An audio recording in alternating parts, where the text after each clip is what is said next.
Assalamualaikum warahmatullahi wabarakatuh.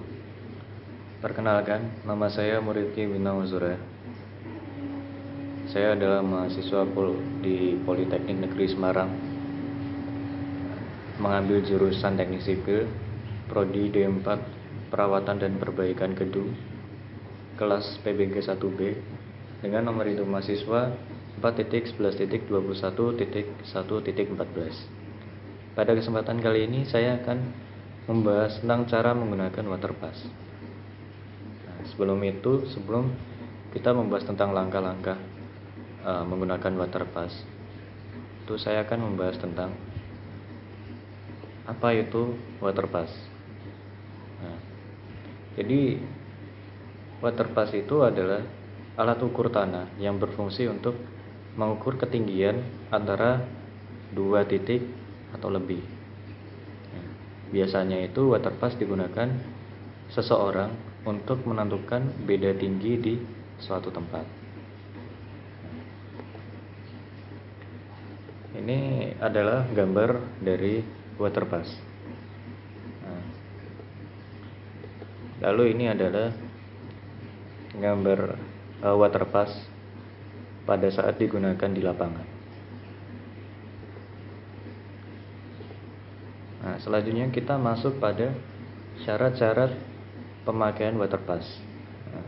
Jadi syarat pemakaian alat waterpass ini ada dua, yaitu syarat dinamis dan statis. Yang syarat dinamis itu adalah sumbu I harus vertikal. Lalu syarat statisnya itu ada tiga, yaitu garis bidik teropong harus jajar dengan garis arah nivå. Yang kedua, garis arah nivå harus tegak lurus dengan sumbu I. Lalu yang ketiga, garis mendatar diafragma harus tegak lurus dengan sumbu I. Lalu kita masuk ke bagian-bagian waterpass. Ini adalah bagian-bagian dari waterpass. Ada rim pengatur lensa okuler, penutup skrup pengatur benang silang. Lalu ada visir. Visir ini itu fungsinya untuk membidik kasar. Lalu ada nivå kotak, ada skrup pengatur gelembung nivå. Jadi nivå ini itu fungsinya itu untuk mengetahui apakah alat ini sudah dalam keadaan datar atau belum.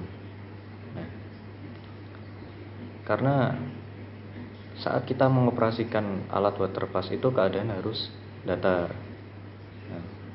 Jika tidak, itu nanti hasil yang kita dapat itu tidak sesuai dengan aslinya atau tidak sesuai dengan yang kita inginkan. Nivå itu bentuknya adalah gelembung.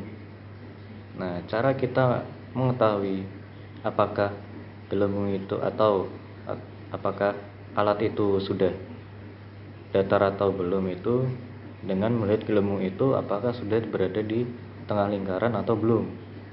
Jika belum, nanti itu akan diatur dengan skrup pendatar. Jadi skrup pendatar itu fungsinya untuk mendatarkan alat, begitu.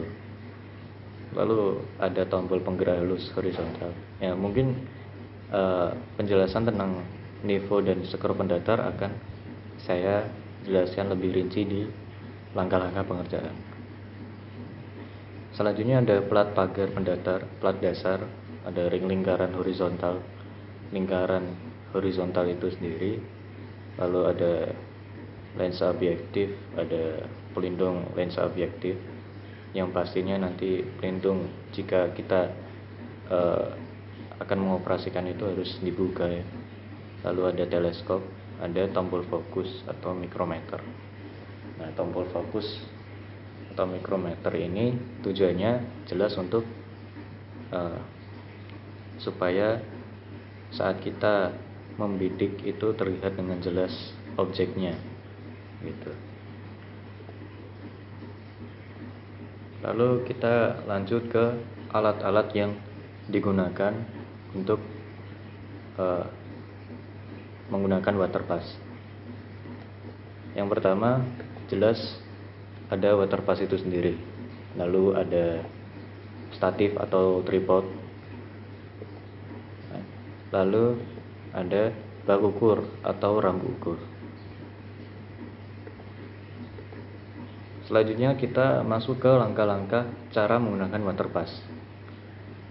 Langkah yang pertama adalah siapkan alat-alat yang diperlukan, ya, yaitu alat yang tadi, water pass, tripod dan rambu ukur atau bak ukur. Nah, tripod itu sendiri itu harus dalam keadaan tertancap dalam tanah, pada tanah. Jika tidak, itu akan menyebabkan pengerjaan yang tidak efektif dari segi waktu maupun dari segi hasil. Dari segi waktu itu akan memakan waktu yang lama karena kita pasti nanti jika geser kita harus mengatur ulang lagi atau kita harus setting lagi.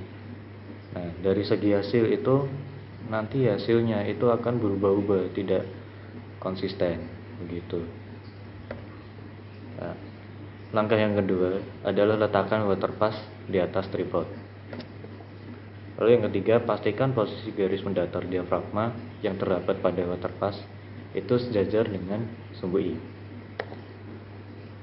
Kita lanjut ke langkah yang keempat adalah aturlah skrup A, B, dan C supaya gelembung nifo berada di tengah.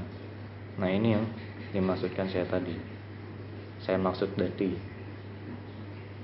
Nah, skrup A, B, C ini itu adalah skrup pendatar yang fungsinya untuk mendatarkan alat water pass itu atau membuat posisi gelembung ada di tengah lingkaran. Nah, itu ada ilustrasi gambarnya. Nah, cara mengatur skrupnya itu supaya gelembungnya ada di tengah, caranya itu kita mengatur skrup A dan B dulu. Nah, sebisa mungkin saat kita mengatur skrup A dan B itu gelembung mendekati di bagian tengah. Tidak harus di tengah, tapi sebisa mungkin berada di tengah. Paling tidak sudah menyentuh pada garis lingkaran yang kecil di tengah itu. Nah, jika sudah,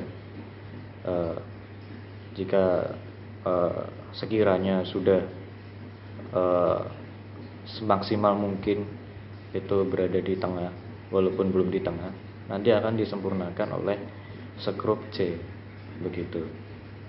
Nah, dari skrup C itu nanti akan dimaksimalkan supaya gelembung ada di bagian tengah.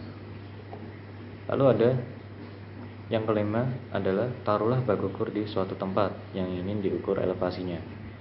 Nah, bak ukur ini atau rambu ukur ini itu